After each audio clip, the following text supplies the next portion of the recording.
A good midday Sunday, everyone. Roger Hill with the VELCO Weather Hazards Outlook.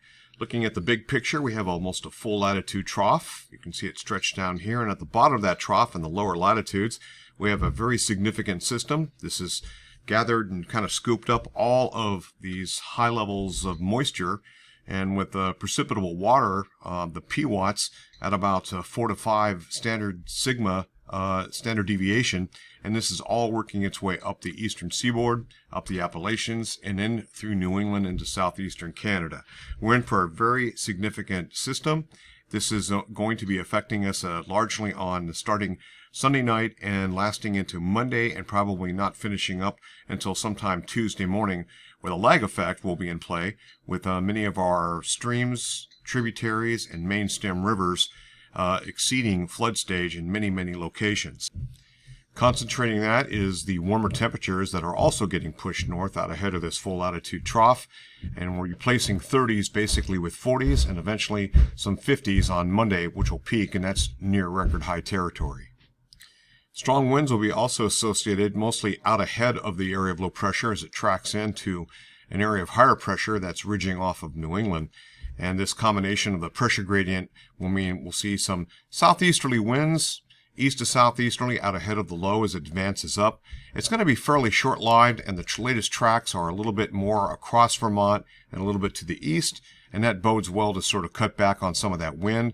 But it's too close to call, and likely there will be some gusts ranging anywhere from 35 miles per hour to an isolated gust around 50. Probably the best chances will be in some parts of the Northeast Kingdom and perhaps in the southern Green Mountains. That particular area probably in that mode. However, it's going to be a close call once again with an easterly track, and it seems like the storm system with its track has been shifting east over time. European on the left, we have the Canadian model on the right. They're pretty decent agreement. The Canadian model's trying to shift more of the heaviest precipitation more into New York State, western parts of Vermont versus eastern Vermont. That's the only difference that I'm seeing. The GFS is locked in with the European, and overall the models are in good agreement. Let's advance the models. So that was 2 o'clock on during the day today, Sunday. This is 4 o'clock in the afternoon.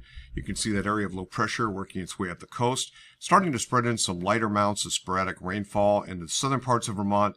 It basically moves in and becomes relatively light. We're not looking at any heavy rain until we get into the later overnight period, and we can start to see the advance with the more confined tropical moisture and the heavy-duty 4 to 5 standard deviation precipitation here working its way up the coast. So again, the Canadian on the right here continues to track basically the heaviest precipitation a little bit more west of Vermont, and that is a little bit of a newer kind of issue. But overall, it looks like the European, the GFS, is pretty much locked in for some heavy rainfall. The amounts vary anywhere from about 1 to potentially 3 inches of total rainfall. Those isolated 3-inch amounts most likely along the eastern slopes of the southern and central Green Mountains, and a little bit less rainfall with a little bit of blocking associated with the White Mountains and downsloping and producing a rain shadow in that particular area. So moving along here, you can see that most of the heavy rain is on that front side. The area of low pressure then tracks away. It looks like the last of it will be working in on Monday evening. And once it pulls away, colder air will swing in aloft and begin to, we'll start to see a little bit of a chancy sort of a wet snow shower, rain shower activity.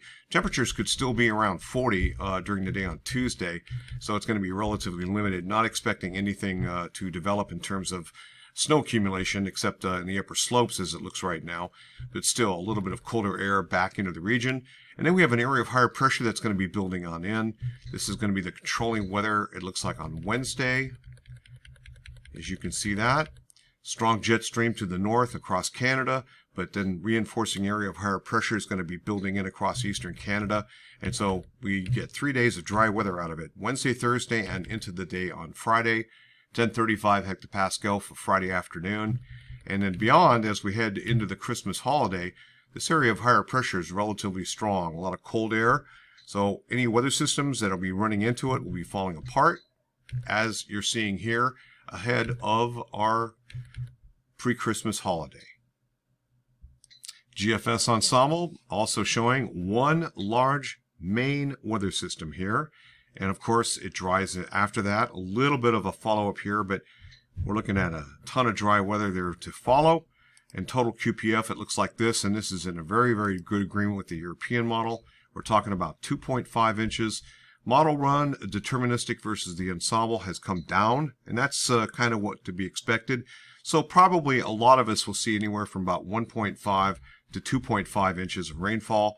Isolated 3-inch amounts can't be ruled out.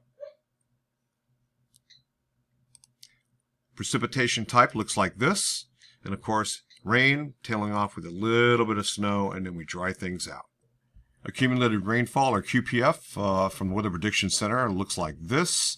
Of course, you can see the maximum amounts along the eastern seaboard, and likewise along the west coast with some stalled weather systems off the coast and then beginning to push inland, affecting parts of California especially, and still up in the Pacific Northwest. In between, relatively dry. And we talked about how warm it is, and just look at those anomalous temperatures across the Great Lakes and north into Canada, and of course coast to coast above normal in temperature. And of course that's been making for rather dismal conditions for skiers and winter sports enthusiasts. So weighted temperatures with the meteorological output statistics, or MOS, for the next 5 days of high temperatures will be running anywhere from 9 to 12 degrees above normal. About 3 degrees later, running about 6 degrees above normal. So almost coast to coast, this is going to continue, it looks like, for some time to come. Not a lot of snow in the forecast here, folks. So with that, this is the daily snow extent and anomaly. And of course, we're looking at the northern hemisphere here. So what we can see is basically we've been seeing back in some locations in the far north and coming out of summer closer. And then, of course, we get into September, into October. We saw a big-time drop-off. Came back a little bit near normal, and that's kind of where we're hovering. Latest indications are, though, at least in North America, which I'll show you here, is that we're starting to see a pretty good drop-off, where the other side of the planet is starting to accrue a little bit more snow. Kind of pathetic. This is the European model snow depth, so this is our current conditions out ahead of the storm, and you can see what's going to be happening.